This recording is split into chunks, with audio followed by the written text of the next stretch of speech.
Koneksi antar materi modul 1.4 Budaya Positif. Assalamualaikum warahmatullahi wabarakatuh. Halo, saya Zahratul Amri, calon guru penggerak Angkatan 9 berasal dari Kabupaten Siak, Provinsi Riau. Budaya positif adalah serangkaian nilai-nilai, keyakinan-keyakinan, serta kebiasaan-kebiasaan yang sekolah tumbuhkan dalam diri murid melalui program-program yang berpihak kepada murid, sehingga murid dapat menjadi insan yang berkualitas, merdeka, dan siap untuk terjun ke masyarakat nantinya. Peran guru dalam menciptakan budaya positif adalah guru memiliki peran yang sangat penting dalam menciptakan budaya positif di kelas atau di sekolah. Sebagai orang yang memiliki pengetahuan tentang penerapan budaya positif, guru berperan dalam mengupayakan perwujudan atau munculnya nilai-nilai kebajikan atau budaya positif dari dalam diri peserta didik dalam berbagai program dan kegiatan. Guru berusaha untuk menyadarkan peserta didik bahwa mereka memiliki harapan atau kemungkinan besar untuk menjadi orang yang sukses. Selain itu, guru juga memaksimalkan potensi baik murid. Guru dapat mengarahkan peserta didik untuk memiliki nilai-nilai budaya positif yang akan bersama-sama diterapkan. Selain itu, guru juga berperan sebagai teladan bagi peserta didik karena guru terlebih dahulu telah mencerminkan budaya tersebut dalam dirinya sendiri. Keterkaitan budaya positif dengan materi sebelumnya adalah yang pertama, pada materi modul 1.1 tentang filosofi Ki Hajar Dewantara. Penerapan budaya positif di sekolah dapat menebalkan nilai positif yang ada pada diri murid. Hal ini sejalan dengan filosofi pendidikan Ki Hajar Dewantara yang menumbuh kembangkan anak sesuai dengan kodrat yang dimiliki. Keterkaitannya dengan modul 1.2 tentang nilai dan peran guru penggerak adalah untuk terwujudnya budaya positif di kelas dan di sekolah tidak terlepas dari peran guru. Dengan adanya nilai dan peran guru penggerak dalam diri guru dapat membantu usaha bersama dalam mewujudkan budaya positif serta penerapan seluruh konsep-konsepnya di sekolah. Yang ketiga, keterkaitan budaya positif dengan visi guru penggerak. Menjadikan budaya positif sebagai visi masing-masing guru di sekolah akan memacu tumbuh dan berkembangnya budaya positif. Karena perubahan tersebut telah terencana dalam penyusunan prakarsa perubahan dan tertuang dalam kanvas bagja, sehingga peserta didik dapat memiliki nilai-nilai kebajikan universal. Refleksi pertama, sejauh mana pemahaman saya tentang konsep-konsep inti yang telah dipelajari di modul ini, yaitu tentang disiplin positif, teori kontrol, teori motivasi, hukuman dan penghargaan, posisi kontrol guru, kebutuhan dasar manusia, keyakinan kelas, dan segitiga restitusi. Adakah hal menarik untuk saya yang di luar dugaan? Yang pertama, disiplin positif. Pemahaman saya adalah disiplin positif merupakan suatu pendekatan untuk menerapkan kepatuhan atau disiplin itu sendiri tanpa takut adanya hukuman atau ingin mendapatkan hadiah atau penghargaan. Selain itu, menurut Ki Hajar Dewantara, disiplin adalah disiplin diri yang memiliki motivasi internal. Disiplin diri dapat membuat seseorang menggali potensinya menuju tujuan mulia yang dihargai dan bermakna. Yang kedua, teori kontrol. Dalam konsep teori kontrol, yang pertama, realitas atau kebutuhan kita berbeda-beda. Yang kedua, setiap orang juga memiliki gambaran yang berbeda. Yang ketiga, kita berusaha memahami pandangan orang lain tentang dunia. Yang keempat, semua perilaku pastilah memiliki tujuan. Yang kelima, hanya Anda yang bisa mengontrol diri Anda. Yang keenam, Anda tidak bisa mengontrol orang lain. Yang ketujuh, kolaborasi dan konsensus menciptakan pilihan-pilihan baru. Yang kedelapan, model berpikir menang-menang, bukan model berpikir menang-kalah. Berikutnya tentang teori motivasi.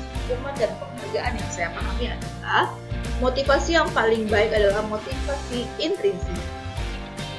Memberi hukuman atau penghargaan kepada peserta didik ternyata tidak memberi pengaruh jangka panjang bagi peserta didik. Berikutnya, posisi kontrol. Ada 5 posisi kontrol seorang guru terhadap murid. Yang pertama, sebagai penghukum.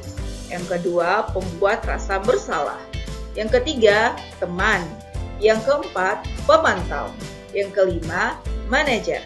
Dari kelima posisi kontrol ini, yang diharapkan untuk kita lakukan sebagai guru adalah dalam posisi yang kelima, yaitu posisi manajer. Yang berikutnya yaitu tentang kebutuhan dasar manusia. Ada 5 kebutuhan dasar manusia. Yang pertama, kebutuhan bertahan hidup. Kebutuhan yang pertama ini terkait dengan kondisi fisik dari manusia tersebut.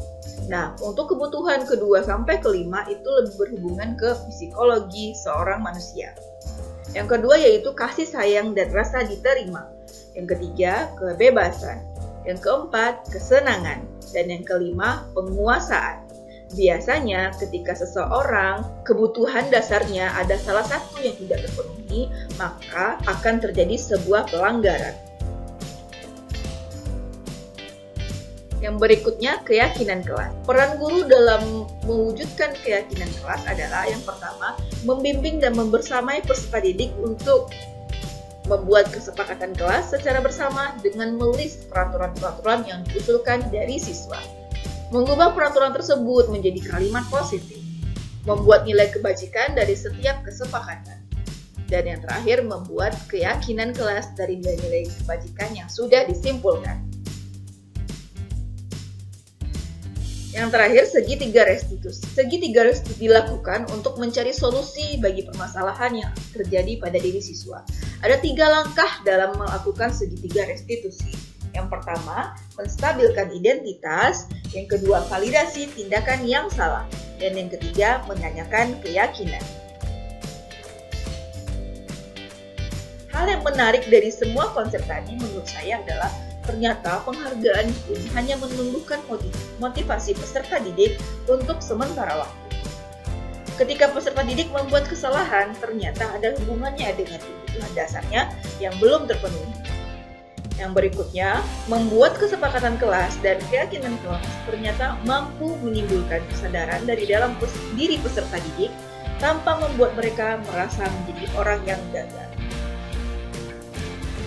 Refleksi yang kedua, perubahan apa yang terjadi pada cara berpikir saya dalam menciptakan budaya positif di kelas maupun di sekolah setelah mempelajari modul ini?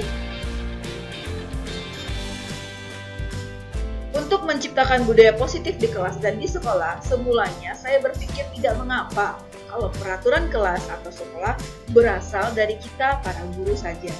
Namun setelah mempelajari modul ini, saya berpikir bahwa peraturan yang ada di kelas dan di sekolah sebaiknya perlu didiskusikan dan disepakati bersama peserta didik. Guru berperan sebagai penunjuk arah agar kesepakatan tetap tertuju kepada nilai-nilai kebajikan universal yang diyakini, seperti profil pelajar Pancasila. Refleksi yang ketiga, pengalaman seperti apakah yang pernah saya alami terkait penerapan konsep-konsep inti dalam modul budaya positif, baik di lingkup kelas maupun di sekolah Anda? Penerapan budaya positif yang sudah saya coba lakukan adalah pembuatan keyakinan kelas dan melakukan segitiga restitusi. Ketika saya membuat keyakinan kelas bersama peserta didik, mereka cukup antusias dalam menyampaikan keinginan dan pendapat mereka. Saya merasa senang dengan pikiran-pikiran yang diutarakan oleh mereka, sehingga terbentuk keyakinan kami berkomitmen bersama untuk mematuhi kesepakatan yang ada, sehingga keyakinan kelas dapat tercapai. Setelah itu, pengalaman yang saya dapatkan ketika saya melakukan segitiga restitusi kepada siswa yang terlambat dan menggunakan topi, gelang, dan mengeluarkan baju di lingkungan sekolah adalah perubahan respon dari peserta didik. Peserta didik tidak terlihat lagi tertekan ketika saya melakukan restitusi. Kami fokus mencari solusi bersama kepada kesalahan murid, sehingga memunculkan motivasi internal pada diri mereka untuk tidak mengulanginya di kemudian hari. Refleksi yang keempat adalah, menurut saya terkait pengalaman dalam penerapan konsep-konsep tersebut, hal apa saja yang sudah baik atau adakah yang perlu diperbaiki? Yang sudah baik adalah saya sudah mencoba menerapkan konsep budaya positif di kelas dan level diri saya. Dan yang perlu ditambahkan adalah saya dan seluruh warga sekolah hendaknya berkolaborasi menerapkan budaya positif di sekolah agar nilai-nilai kebijakan yang diyakini sekolah bisa terwujud. Hal ini dapat dimulai dari diberikannya pengetahuan tentang penerapan budaya positif di sekolah untuk seluruh guru dan elemen sekolah. Tujuannya agar semua guru memiliki frekuensi yang sama terwujudnya budaya positif di sekolah. Refleksi yang kelima, sebelum mempelajari modul ini, ketika berinteraksi dengan murid berdasarkan 5 posisi kontrol, posisi mana yang paling sering saya pakai dan bagaimana perasaan saya saat itu? Setelah mempelajari modul ini, posisi apa yang saya pakai dan bagaimana perasaan saya? Apa perbedaannya? Sebelumnya, posisi kontrol yang sering saya gunakan adalah pembuat rasa bersalah. Namun, setelah mempelajari modul ini, saya menerapkan posisi kontrol sebagai manajer. Setelah menerapkan posisi kontrol sebagai manajer ini, saya merasa lebih tenang dalam menghadapi setiap permasalahan murid. Saya fokus pada solusi dan meyakinkan kepada murid bahwa mereka bukanlah orang yang gagal. Perbedaannya adalah peserta didik memiliki motivasi internal dan tertanam dalam waktu yang panjang. Refleks saya berikutnya adalah, sebelum mempelajari modul ini, pernahkah saya menerapkan segitiga restitusi ketika menghadapi permasalahan murid saya? Jika iya, tahap mana yang Anda praktekkan dan bagaimana mempraktekannya? Sebelumnya, saya pernah menerapkan bagian dari segitiga restitusi, yaitu tahap validasi tindakan yang salah. Sebelumnya, saya memang terbiasa bertanya alasan peserta didik melakukan kesalahan tersebut, serta mencari solusinya. Namun, seringnya solusi tersebut muncul dari saya, bukan dari peserta didik. Sekian tugas koneksi antar materi modul 1.4 saya. Terima kasih, semoga bermanfaat dan menginspirasi. Assalamualaikum warahmatullahi wabarakatuh.